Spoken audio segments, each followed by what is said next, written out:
Good evening and thank you for joining us for KREM 2 News at 10 tonight. You will likely notice some new Spokane police cars and trucks out on the roads in the coming months. The department says they're glad to have some new vehicles, but they still need more. Our Nicole Hernandez explains why.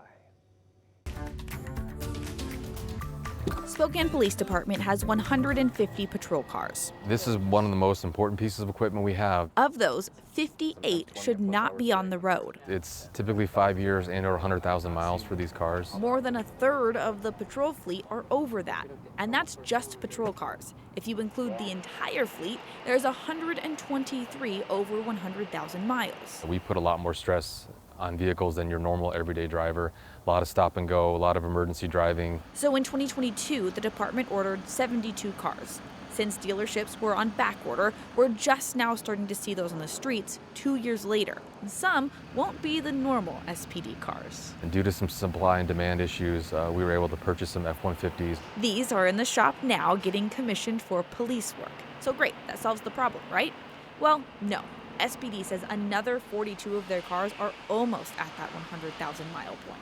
Because of the inherent stress that we put on them just day-to-day driving, they tend to wear out fairly quickly. Plus, you have to add the amount of time the cars sit and idle every day. They'll run shift to shift to shift and they barely get a break. Ideally, the department says they need 45 new patrol cars every year for the next 4 years to catch up and keep up. Then from there, consistent funding to make orders. But already, that's not in the plan. Right now, the city does not have any funding in the 2024 budget for new police vehicles. So, I mean, it's just this constant ebb and flow of keeping up with this, but this is our primary mode of transportation to get to emergency calls when they happen. With how long it takes to fulfill orders, not having funding can quickly put the police department behind again. In Spokane, Nicole Hernandez, KREM 2 News.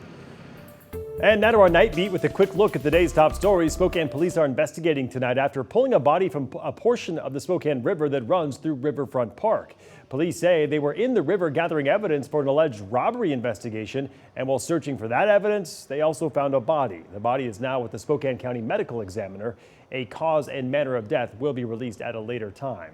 Spokane police arrested a third teenager for a drive-by shooting at Chief Gary Park. The 17-year-old was arrested overnight. Police are not naming him because he is a minor. Police say two suspects drove up to a group on the south side of the park and started shooting. Fortunately, no one was hurt. 18-year-old Hunter Simmons appeared in court yesterday. He is facing drive-by shooting and first-degree assault charges along with two other suspects. A wrong-way crash on I-90 in Spokane ended with the death of two drivers this morning. Troopers say 24-year-old Megan McDaniel got onto the freeway near downtown going the wrong way. She crashed head-on into 59-year-old Alan Chang's car, killing them both. Investigators say both drivers were wearing their seatbelts. It is not clear at this time if alcohol was a factor. And the man accused of murdering four University of Idaho students was back in court today. The judge ruled to close the next two hearings to the public. The hearings are expected to address the potentially moving of Brian Koberger's trial out of Latah County.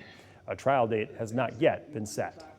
And that was your Night Beat. To learn more about any of these stories, just head to our website. That's KREM.com. Well, after a downright sunny day here in the Inland Northwest, we're heading into another somewhat cool night and a bit of a change in the overall weather pattern as we get into the weekend. Right now, things looking pretty good. A little bit of radar noise coming from some feedback and as we slide into clear sky mode. Overnight, we're going to see things clear out. Tomorrow, we're going to get a couple of stray showers, but emphasis on a couple. A few of those, but they stay off to the north and in Idaho. We'll see clouds build as we get into Saturday, but the rain looks to hold off until Saturday night. 67 under mostly sunny skies tomorrow, mostly cloudy on Saturday, and I think those clouds take over quite quick, but despite it, it stays pretty warm. Sunday, well, Sunday's much cooler and much wetter across much of the region. In fact, I think when it comes to running Bloomsday, we're in the mid to low 40s all morning long. All right, getting ready for a chilly and wet one on Sunday. Thank you very much, Jeremy.